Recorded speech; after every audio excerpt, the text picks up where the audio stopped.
Hey there, working listeners. Before we start the show, I want to let you know about a story coming up a little later. It's from one of our partners, SAP.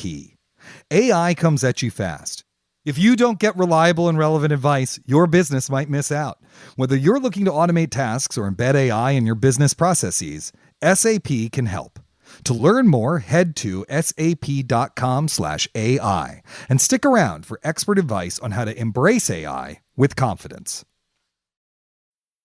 The IKEA Business Network is now open for small businesses and entrepreneurs. Join for free today to get access to interior design services to help you make the most of your workspace, employee well-being benefits to help you and your people grow, and amazing discounts on travel, insurance, and IKEA purchases, deliveries, and more. Take your small business to the next level when you sign up for the IKEA Business Network for free today by searching IKEA Business Network.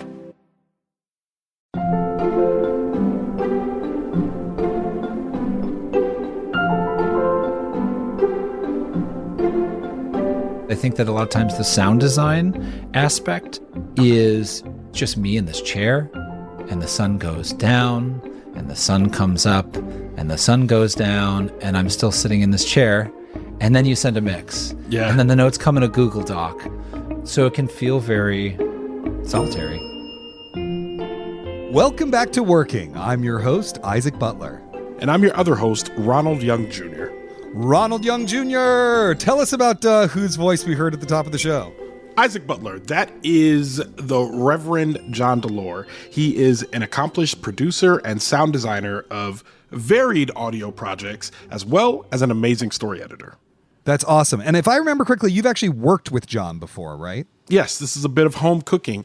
John DeLore is the sound designer for my other podcast, Wait For It. But I met John DeLore back in 2018 at this audio conference in Chicago called Third Coast.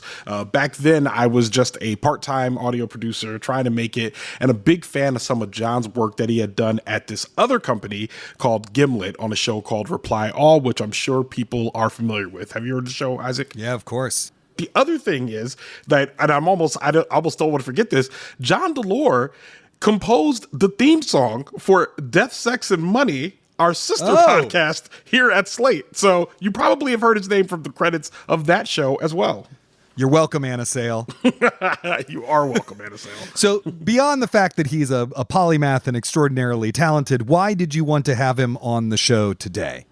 So recently, John DeLore, in addition to the audio projects he was working on, thought that there was a bit of a gap in kind of a creative outlet for audio producers. So him and his creative partner, Julie Shapiro, have created this showcase of short audio pieces where creators are given a prompt and have to respond in audio form, and they called it AudioFlux, and they just finished their third cohort of pieces and are about to start their fourth. It's been well received, and they're launching a podcast that will feature conversations with those same creators and feature their work. And the podcast was just named a 2024 Tribeca Festival official selection. Oh, wow. So John and Julie are pretty excited about it.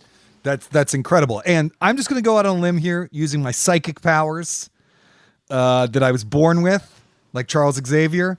I'm going to say maybe there's something extra for our Slate Plus listeners at the end of this program. I love that you pointed out that you were born with these psychic powers. Yeah, and they were I didn't want you to think like a chemical spill happened exactly. and I got psychic you didn't fall powers. into a vat of something. Like this no, is just... no gamma radiation here, my friend. I was born with these powers. Yes, there is something for our Slate Plus listeners. In addition to being quite the accomplished sound designer and editor, John also plays guitar and is a true music lover. So we talk a bit about his music interests. And one of my favorite things about John is that this conversation touches on Bob Dylan, the rock band Wilco, and of course, what's a music conversation without Taylor Swift? Like, if we don't touch on Taylor, did we actually discuss music at all? So Slate Plus listeners can get ready for a fun little music conversation. Are you a Swiftie, Isaac? I am the father of a Swiftie, and so I am like a partial Swiftie, I would say. I like Taylor Swift. I listen to Taylor Swift. I have not gotten through the latest album, Awake, the entire time yet, particularly in its double-wide anthology version. It's a lot of album. It's a lot of album. And if you are a Slate Plus subscriber, you get a lot of show. It's waiting for you, that bit right at the end of this week's episode. If you are not a Slate Plus subscriber, I mean, that sounds like a great conversation. We're always having great conversations here in the Slate Plus segments. We don't want you to miss out. Go to slate.com/workingplus. You will get bonus segments like that one, full access behind the paywall on the Slate mothership, and you will get to sleep well at night knowing you've done everything you can to support what we do right here on Working. All right, now let's listen in on Ronald's conversation with sound designer and many other things extraordinaire, John DeLore.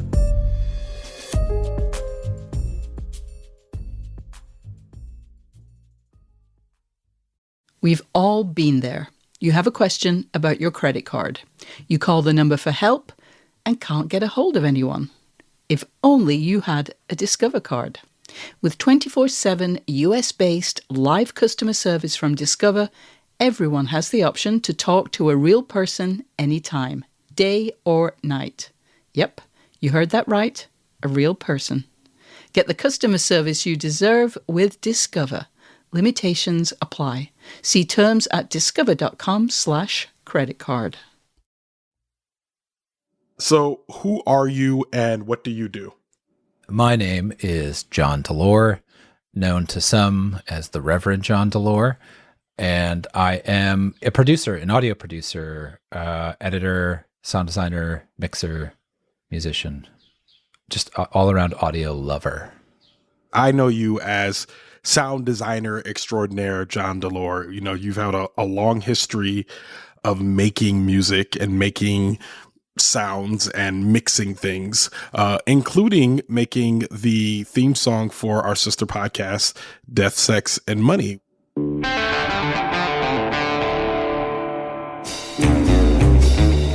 With all of that being said, I imagine that you were a young person who also loved sound, but I know logically there has to be a journey into it.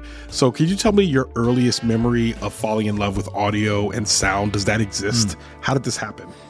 Yeah, I mean, a couple of sort of formative memories come to mind. One was my dad had a stereo, you know, he had the tape deck, the record player, all that.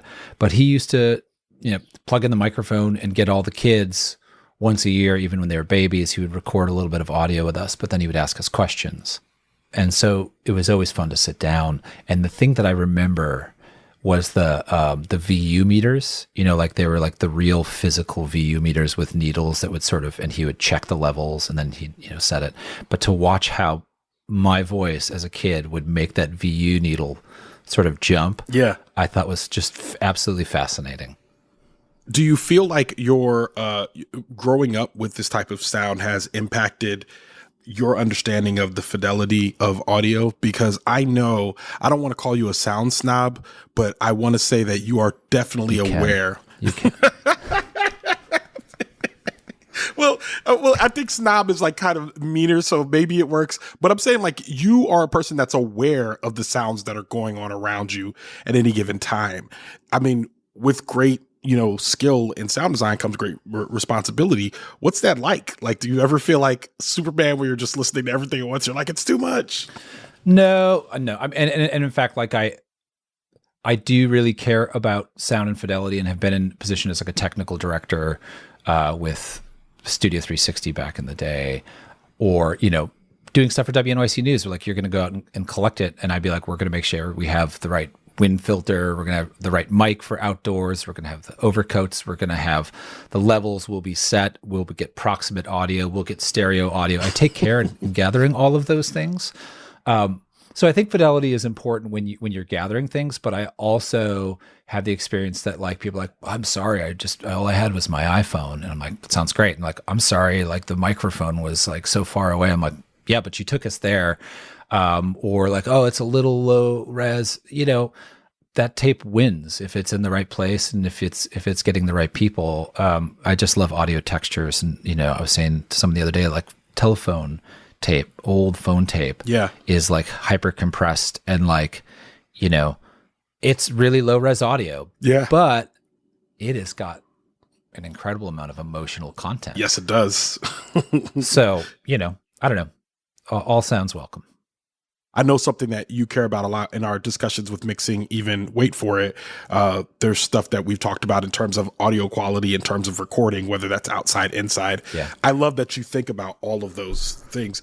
But when I get you a session of wait for it, I'm always curious as to what a day looks like mixing for you. Like, I know that I can hand you off something on a Wednesday night, and by Thursday afternoon, you're like, here's a mix. It will vary. So your show, we've done multiple episodes, so it's sort of like second, third, fourth, we're working on a template that's being developed, and but so let's just say it's a one-off. You hand it to me. The first thing is session organization, and some producers hand me sessions that are like so clearly the host is at the top, everything's labeled, all the audio regions are labeled, and it's clearly organized. And if it says clips, there are only clips on that. And then other people give me stuff where it's just like audio 1, audio 2, audio 3, and you're like, oh shit. And then what happens is I have to, if that's the case, it's session organization. So if I have to spend the first 3 hours being like, let's get all the clips onto clips, let's get all of Ronald's field tape onto Ronald field, let's get all of Ronald's tracking, and there's 6 tracking because it's different days. And it's like, okay, let me listen. Is it the same mic? Yes. So it's a lot of session organization to start, which is just, again, for audio producers who are handing your session to a sound designer. PSA.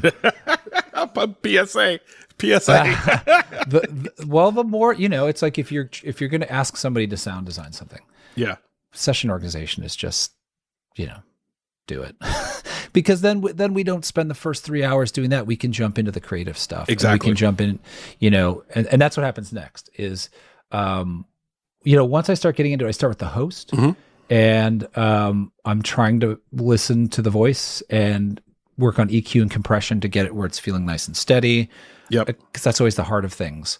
And then from there, it's really, if you got 2 guests, if it's, or 3 guests, or depends on how many sources, what kind of show you're making, it's looking at those voices and making sure those are clean and leveled. But I pretty much work from left to right. Yeah. And then it's, if there's a script, and I'm working with someone like you, and you're like, hey, I want scoring in here, it's scoring out there. Yep. I'm working against your vision. Working with it is a better way to say it. But my work is like, I'm checking it against the script is what I mean. I like the idea of you working in opposition to my vision. I don't know why. Well, I always think that the projects I like the best are the ones where there is a little room and, not fierce opposition, but, creative opposition to be like, what about music in here? What about no music? Yeah. Or do you have field tape for this? Yeah. I know you really want to hear it like this and I'll do it, but let me try this idea. Yep. So yeah, not opposition, but just like, I always call it, I ask people, I said, well, what is the permission structure of this show? Well, what does that creativity look like for you in terms of like latitude? I know it's probably different from client to client, but can you talk to me about like the importance of being able to have that latitude when you are basically the expert in sound and someone's handing you something and you're just like, I think this might sound better if I do this? I enjoy, look, I've worked on projects that are like, this is where it is. We love the pacing. What we wanted to do, we just want it to sound clean and loud, denoise, and I'm like, great, I can do that. And I love doing that. But if I'm working through and I hear a spot, I'm like, hey, I added like 2 seconds of pause here just to make sure whatever. So I'll go like sort of like level 1 suggestions. And then there are other shows where they're like, look, you're an editor too. So if you hear something in the writing that's not clear, let us know. So I don't know. For me, it's always like service industry a little bit, meaning like it's your project. I want it to sound the best version of how it sounds in your head. And sometimes that just means like executing again against somebody's script and that's how they want it. I'm going to make it sound great. And sometimes in doing that, they'll go, hey, now that I hear the music, it's not quite working. It might open up discussions, but I don't know. I can go both ways. I do like projects where there's room to play. And so I think I more often than not end up with projects where there is that amount of permission. So, John, I remember back in 2018 at Third Coast, you gave us a couple of mixes that you did. And I remember you called the second one the Michael Bay version of the mix. Yeah. Can you tell me some common mistakes that sound designers make when they're sound designing audio? Yeah. Okay. So the example that you're referring to is a scene from the first episode of the Paris Review podcast. It was a Dennis Johnson story being read by Wallace Shawn. Mm-hmm. Right. Incredible actor, incredible writer. First episode, they're like, go, sound design. This is let's see what this podcast will be. And the actual car crash scene, it was just like tires skidding and glass breaking and reverb music. Whoa, I mean, it was like really, and that's what I was calling it. This is like the Michael Bay version. And when I played that for the team, they were all like, I mean, it's cool, man. Very cool. Very impressive, but you've got Wallace Shawn reading a Dennis Johnson story. You don't need any of that. And I was like, oh, hours of work, just like gone. But like, they were right. Like I knew right away that they were correct. And I was like, oh, okay. And then I reduced it. I think I kept one or two of the sound effects. It was raining. Gigantic ferns leaned over us. The forest drifted down a hill. I could hear a creek rushing down among rocks. And you ridiculous people, you expect me to help you.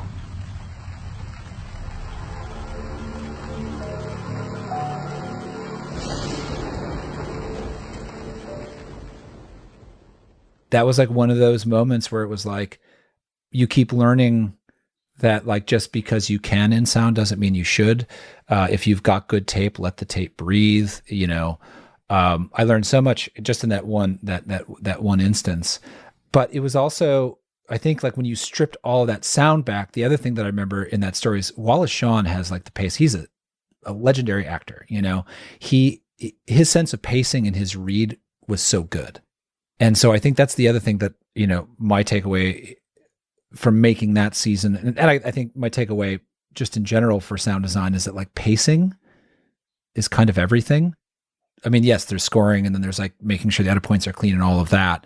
But like if you have, let's say you pick a perfect piece of scoring and you have it come in 3 seconds too early, that's a pacing choice, not a scoring choice. I mean, it's a scoring choice, but it's more so a pacing choice. When does the host come back in? Do you have music before the ad break? Do you have music after the ad break before it starts again? Because if you don't, then now you have a pacing issue where like a commercial is going straight into your story. And so it's like you're trying to just pay attention to the pacing. To me, like that's most of sound design. So you talked about also being an editor, which in a lot of cases means a story editor, not a person necessarily cutting the tape. And I know you've had a lot of roles where you were doing a lot of story editing. Can you talk to me about the differences, especially when it comes to you feeling like a creative in doing one of those jobs where you're more collaboratively building something, and the other one you're doing more shaping and molding of someone else's work? Can you talk to me about the differences of those two roles? Yeah. I mean, yeah, story editing, you're in the paragraphs, you're in the sentences, you're in the words. And you're in the story structure. And so I think what I like is coming from a background of sound design, and I'm an English major as well. So like I came into sound design. I did not know that. Yeah. A degree in creative writing from the University of Wisconsin-Madison. Oh, wow. Okay. I did not know that. We're going to talk more about that offline. And so like, I think that like as an editor, what I like is working with people or encouraging people to think about the sound upstream in combination with the writing. Mm-hmm. Because if scoring is going to come in here, this piece of tape or this piece of writing is just going to get people. Mm-hmm. And if you're like music in, when you track that in the studio, you will read that line differently because in post, music will be there to grab that moment. Yeah. And so, I like thinking of that and bringing that into the editorial process. But yeah, when you're working in language, the paragraphs, the beat, the scenes, the story structure, like before you even get to the fine tooth comb of like find a synonym for that word, or, like the little things. I love like listening to somebody be like, here is my outline. Here's where I'm going scene to scene. Yeah. And the most fun part about that early stage is just being like, oh, well, what do you want that character to do? What are you trying to set? Like, what are the big questions? Right. We hear this. What are the big questions you're trying to set up? Yeah. And really just interrogating the person whose piece it is, to get them to talk about it. And then sometimes they say things in it happens so many times. They say something in the conversation. You're like, oh, what you just said is like way better writing than you like, but that's it. That was very clear. Yeah. You delivered in a very conversational way. And so I like that early stuff and really thinking about the structure, and I find it very challenging. I find it more challenging than sound design, actually. Do you feel more excited? Because you kind of lit up a little bit when you started talking about editing. And I feel like because you've had this like very extensive dive into working in sound design, it has made you a very particular type of editor, which I think is probably good for all of the projects that you work on. But you sound a little more excited about editing. I think I get more excited about editing because I still feel like I'm not great at it yet. Got you. Because there's a difference between giving little editorial notes as the mixer on something, or your set of goalie ears. Yeah. And so things by the time that you're a backstop. Yeah. Things are getting to you, and you're going, you know what? Actually, if you just cut the last, thanks, man. Thanks. And it's just like, okay, good. That there's a big difference between that and looking at like a V1 script that is just like, long in the tooth. Is that the same? Yeah, I think so. Like, maybe. Who knows? Yeah, I don't know. But it's long and it's not quite refined. And and to sit there and be like, we're going to make decisions that will trickle down to sound. It's more intimidating. But I also really enjoyed editing because I think that a lot of times the sound design aspect is you get the script, it's to a point, and you start again, you're working with a script, you're working with what tape that's in there, but it's just me in this chair, and the sun goes down and the sun comes up and the sun goes down and I'm still sitting in this chair. And then you send a mix. Yeah. And then the notes come in a Google Doc. And then you respond in the Google Doc. And then every now and then you do an hour call to catch up. Yeah. So it can feel very solitary, which is great. But the editing thing, it's like you are having conversations from the top. So it's also very collaborative. And so I think maybe that's part of my excitement. Just having been locked in a mix booth for so many years. I'm like, it's a job where you talk to people like every day. John, if you want me to move in, I'll move in. I'll come live Ronald, this is the podcast the world needs. It's like Two's Company or something. Exactly. Not to mention your kids and your wife, which we... Oh, right. That's right. They stay. Okay. We'll be back with more of Ronald's conversation with John DeLore after this.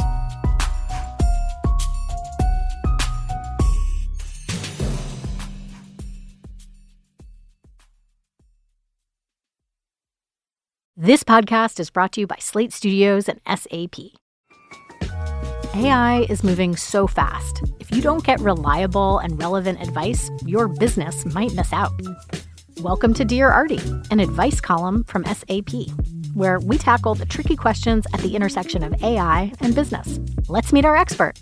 Hi, I'm Ian Khan. I'm a technology futurist, speaker, and author, and I love to help organizations measure their current state of readiness for an AI-driven world. I'm excited to dive into today's question. Dear Artie, our finance team is top-notch, but small. How can AI support them? Signed, Financially Drained.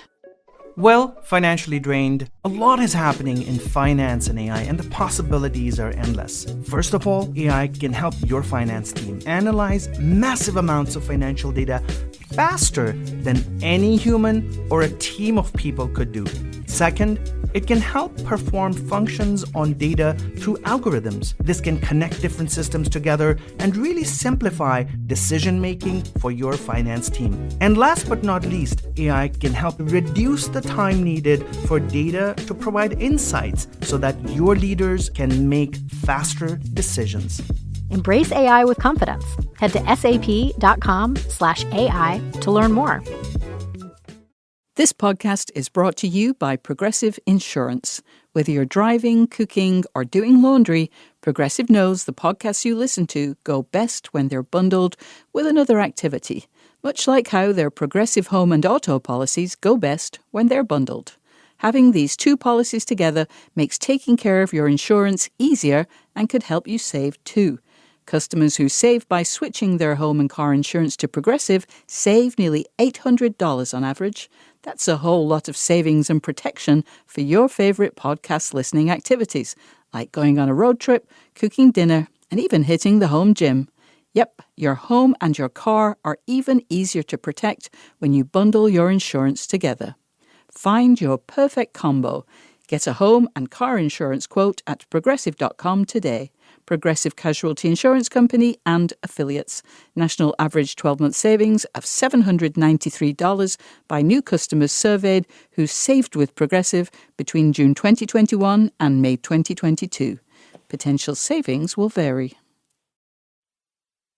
Hey listeners, it is once again Isaac Butler. This is the part of the show where I tell you that every other Thursday we have a little bonus program called Working Overtime, in which we try to answer people's questions and give creative advice. We would love your input into Working Overtime. You can write us at working@slate.com, or you can call us at 304-933-WORK. Leave us a voicemail, send us a voice memo, send us an email, tell us about your creative triumphs or your questions or what's challenging you right now, or even suggestions for how we could do this show better. We love hearing from our listeners. And once again, that's working@slate.com or 304-933-WORK. And now back to the show. We've talked a bit about editing and sound design, but you've worked and you've done all of these jobs for several companies in established positions. Like you've worked for heavy hitters. You mentioned a few, WNYC, you worked for Gimlet, you worked for Stitcher, you worked for quite a few name brand places. But in the last few years, a lot has changed in the audio landscape. What do you mean? Which make me laugh, John. which means now you're a freelancer. So talk to me about what that transition has been like for you. It was strange actually, because I remember when you made that transition and we were talking and I was in a position to give you advice, which felt wrong because like for much of my career you've been very much a mentor to me, and it was just like, well, John, if you're going to name your company, blah blah blah, there was just like a couple conversations we had where I'm like, oh, I actually know a little bit more on this one just because I've been freelancing a little bit longer. So talk to me about what it's been over a year now, so what has that transition been like for you? I mean, look, I will say this off the top. I have worked on more great projects, and I've been freelance and running my own company, which is Starlight Diner Studio, starlightdiner.studio. It's a terrible website, but it's got my email on it. I've been doing this for just over a year, and in the last year I have worked on more incredible projects just on a pure number count than I had in my last 2 years at Stitcher. And a lot of that's just because they stopped greenlighting the kind of shows that I'm good at making, that I like ideating and working with people on. They decided to get rid of all 3 story editors, and they decided to fold the Witness Docs documentary unit that we'd been building. When I was there and it was starting to feel like the stuff that we were working on wasn't happening, and there was a lot of anxiety of being like, am I at the place where I'm going to get to make the things I want to make with the people that I want to make it with? And as it became increasingly clear that wasn't happening, it was like, well, shit, this is not good. But that started to weigh on me, which I then take home. So there was a lot of anxiety around that. Sort of, the midlife, mid-career, like, am I at the place? Am I going to have to jump? Where else can I jump? Then when you're freelance, that goes away, and you're getting to work on, like in the first month after I was out, I was talking to you about working on Wait For It.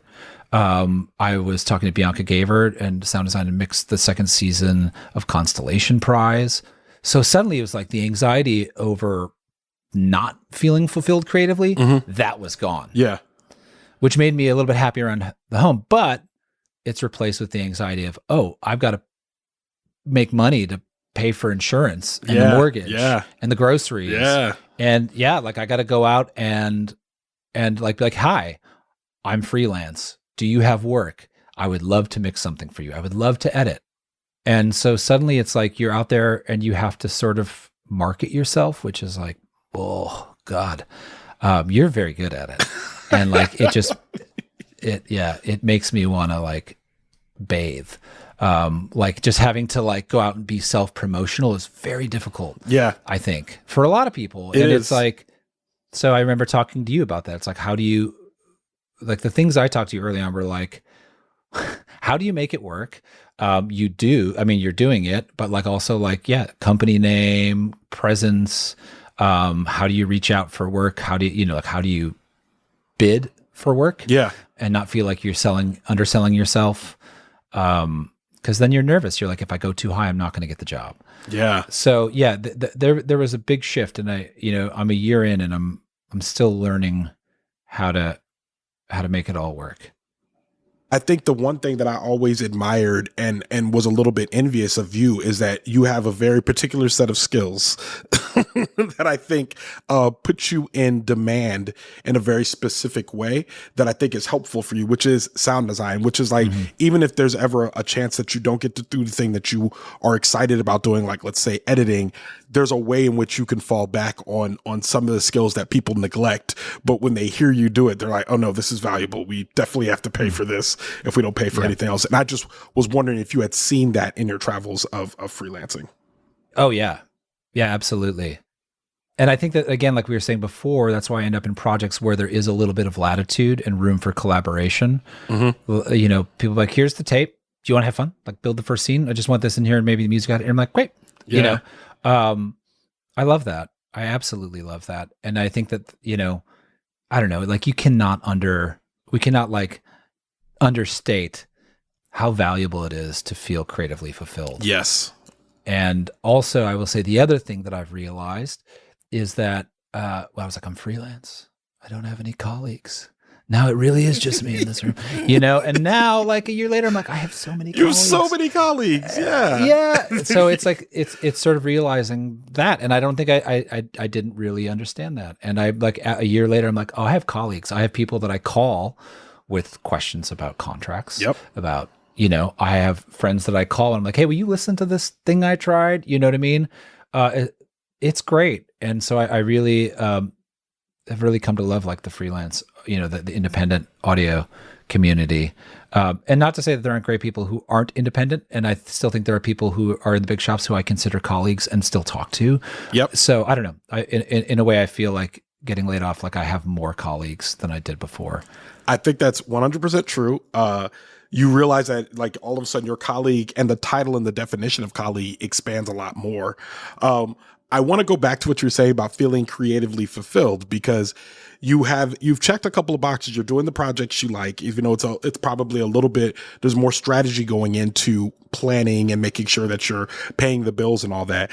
But you also, in this year or so that you've been on, you've spun up a pretty big independent focused project. Talk to me about Audio Flux, what that is and what your intent was behind it. So I don't know. I think it was March 8th. It was not long after that I got a text message from Julie Shapiro. And she was just finishing a short stint at a place. And so we were both sort of coming into this moment like unattached to companies. And then Julie had this idea that she and I kept talking about, which was sort of bringing back the Third Coast, their short audio competition, bringing it back, but like in a different form and sort of an homage to that. But we just sort of kept brainstorming about the idea and really enjoying it. And again, it was all built around short audio pieces, giving people prompts, having them respond.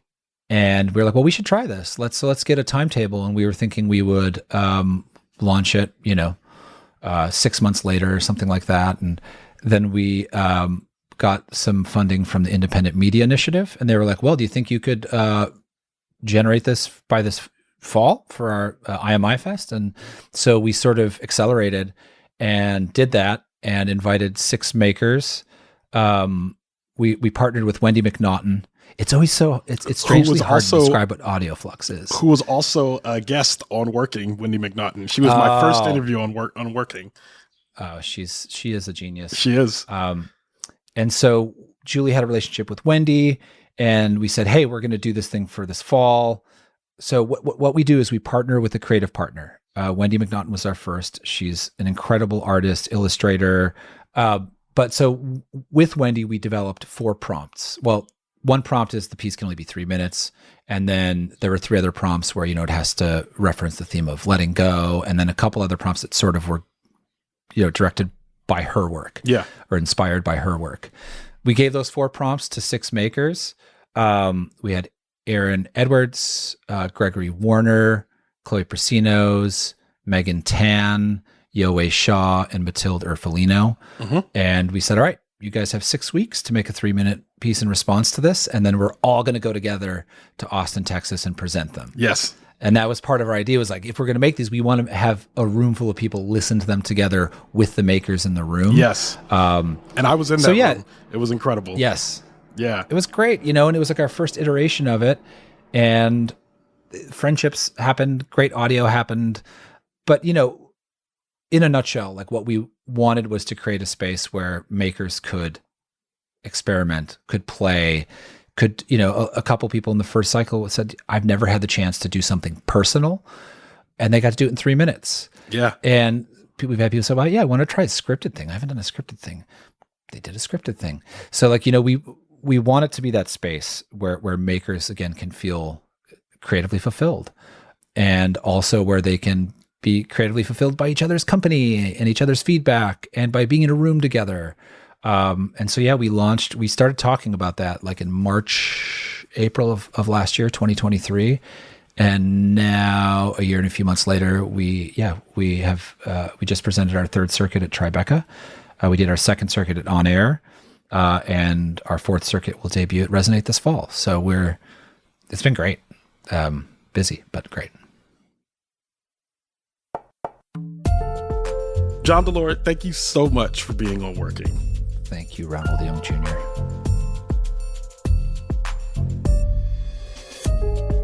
When we come back, Ronald and I will talk about the different meanings of good, how to set yourself up for a positive collaboration, and creating a space where people can try new things. Stay tuned.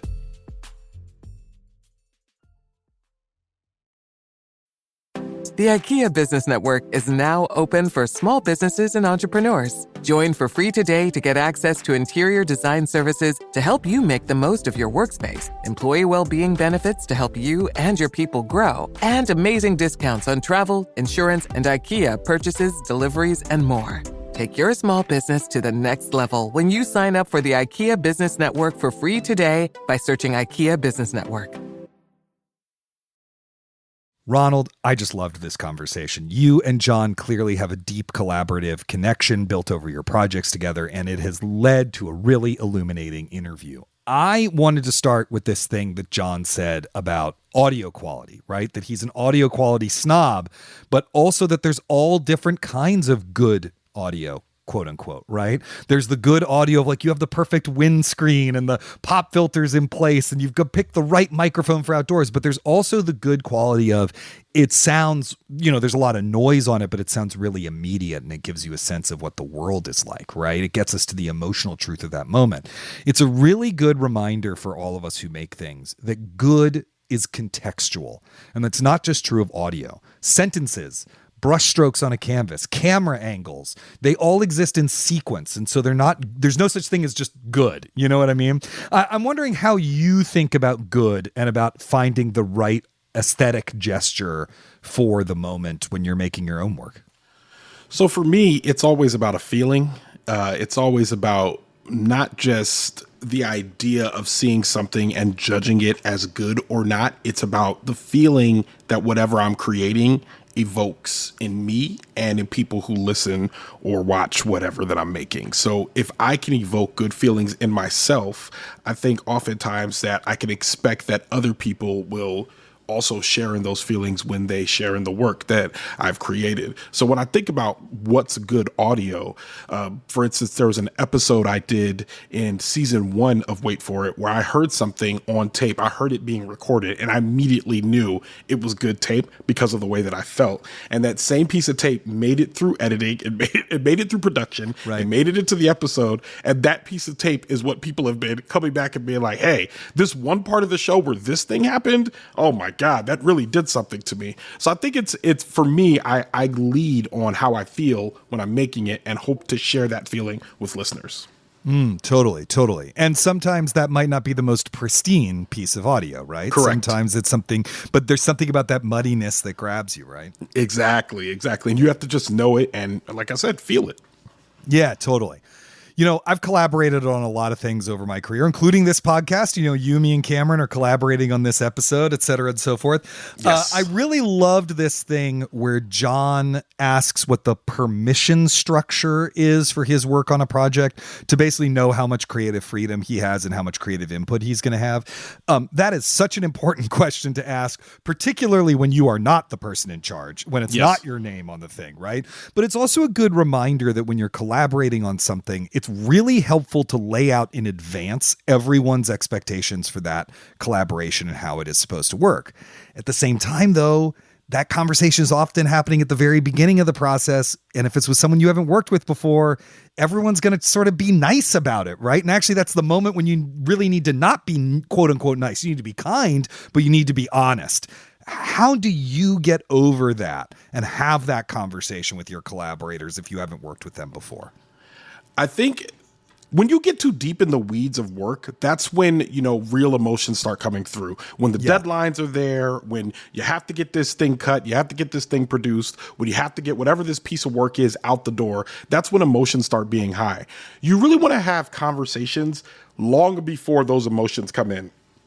At the very beginning, when everyone's being super nice to each other, you have to set the structures of saying who the stakeholders are, who's the shot caller, who's the final edit or the final say go to. And you have to really recognize at that point who is going to be the one responsible for the best path forward for whatever the project is. If you do those conversations in the beginning, then later on, you won't have to worry so much about, you know, what happens when we come to a place where we're in opposition and we don't know how to move forward. We don't know whose decision this is to make. Now, when that does happen, even when you've had those conversations, it can still happen. You can't be afraid of having whatever the next difficult conversation is, which may be, I need you to do exactly what I need you to do, period. Right. Like, that's where we are, unfortunately. Like, we're still collaboration. I appreciate your input, but at some point, someone has to make a decision, and we can't be stuck in the struggle so long that now we've missed whatever the deadline is. So I think you can't be afraid of those difficult conversations when they do come into play. Yeah, totally. I mean, one of those that you mentioned very briefly that I think is really important is actually like, who is the final decision maker? Yes.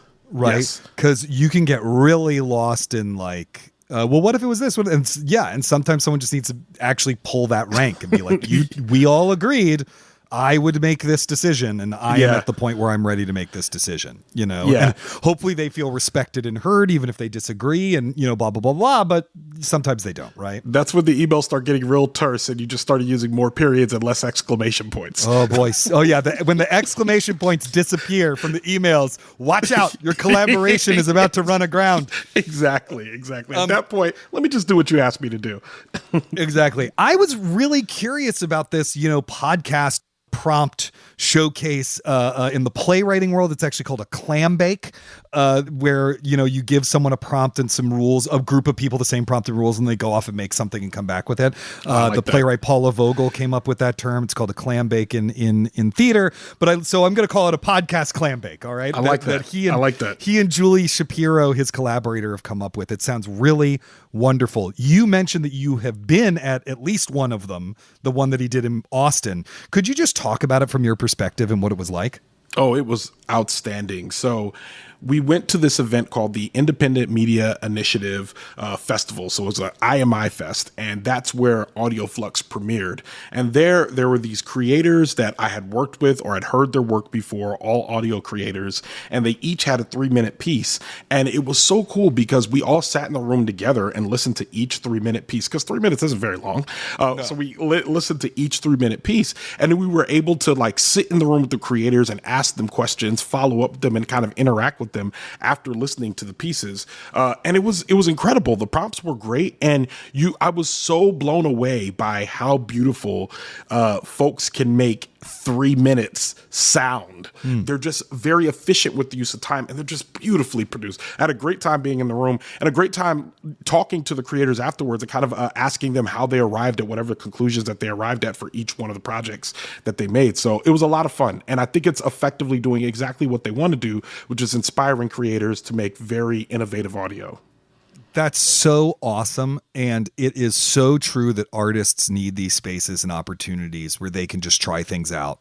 Often just for their peers, not for a general audience, but even for a general audience, without commercial pressure, learning from the experience, being inspired from it, just make some shit, you know? Yes, exactly. But it also is so hard, particularly as an early career artist, to find those kinds of opportunities. Like, for example, I'm not criticizing here. This is how many pieces were done in that first one in Austin that you went to. Do you remember how many pieces there were? I want to say it was 7. It was either 6 or 7 creators. Yeah. Right. It's 6 or 7 people. There's like a gajillion podcast creators in this country, right? Yeah. So it's just an example of how difficult these things can be to find, and then once you find them, to get into them. If you're hitting that wall, you know, particularly early in your career, although mid-career people need this too, don't get me wrong. You know, what advice do you have for someone who's banging their head against that wall?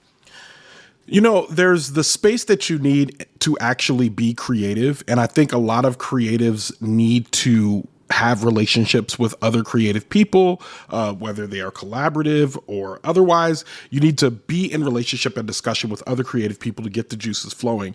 Sometimes it's hard to find those places. People move to a new area and they say, oh, I don't know, where are the creative people? Where are the storytellers? How do we find them? The answer to that is to find them. You know, they exist. Those spaces always exist. And I know there's people that are going to be like, but I can't find them. It's like, keep looking. They're out there. I promise you. If you can't find them, you probably haven't been looking as hard as you need to look to find them, because in some places you go to New York, they're just everywhere. You could stumble into creative communities in New York. But if you're in, like, I don't know, Madison, Wisconsin, you might have to do a little bit more digging. But I guarantee you that even in Madison, Wisconsin, there's a storytelling community. There is a fine arts community, or somewhere where you can actually have those creative outlets. But if you can't find them, if you get to a place where I've looked everywhere, oh no, I can't find them, Ronald, I looked and I kept looking, you got to make it. You got to make it yourself. You have to start it yourself. A creative community starts with you and the things that you are creating.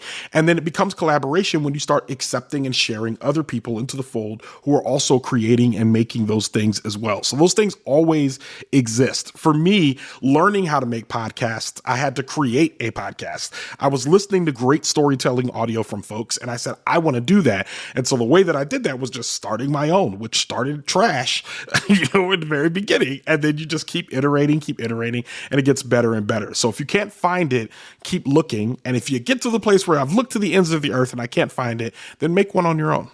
Yeah, that's totally right. And I think one of the easy things that you can do to find those communities, which you sort of hinted at, is go to events. Yes. Just go to events that you think are at least adjacent to the kind of thing you want to be doing. You'll meet people. It can be hard if you're not good at like talking to strangers, but bring a friend, go to them, meet people, see what they're doing, see whose work you like, maybe approach them, talk to them. Most people I know who are in the creative fields want to be helpful if they can. They might have a limit of how much help they're actually able to provide, but most of them want to be helpful if they can. So go be part of it, find a community, go to their events, become part of it. And one quick story is that, like, Isaac, you stumbled on something that's so true, because for me to find the audio creatives, I had to go to the storytelling community here in DC. So I found the storytelling community where the people were telling live stories on stage, and I started doing that. And then through that, found the audio creators who were right there. They were just, oh yeah, we actually hang out here all the time. And I found I found two communities that are kind of like interlocked, which is one thing. The other thing is, when you find that community, join the mailing list, stay late, go early. That's where you're finding like the nerds, the people that are really about this. You don't want to just be in there with the spectators. You really want to get all the extra information, because it was being on an email list that led me to start working on my first podcast officially, which ended up being like an internship for me at the time. And that gave me inroads into the community here in Washington, D.C. So I think it's important to not just attend, but also find ways to be like, I'm a nerd. I'm in here. I want to be a wonk. Like, get me in here with y'all, you know? Yeah, unless, of course, and this is totally true, you're going to go to some of those events and you're not going to like what you see. Exactly. In which case, that's just not the right group for you. Don't try to be part of a club that you don't actually respect, right? Correct. Yes. Valuable advice. Well, that is all the time we have for this week's show. Before we leave you, I'm going to make one last Slate Plus pitch. Slate Plus members get bonus segments on shows like this one, bonus full episodes of shows like Slow Burn and Decoder Ring. They get full access behind the paywall at the mothership site, slate.com. We would love to have you be part of that community. Go to slate.com/workingplus to sign up today. Thank you so much to the great and good Reverend John DeLore for being our guest. And thanks as always to Cameron Drews, who makes us sound so amazing. Thank you, Cameron.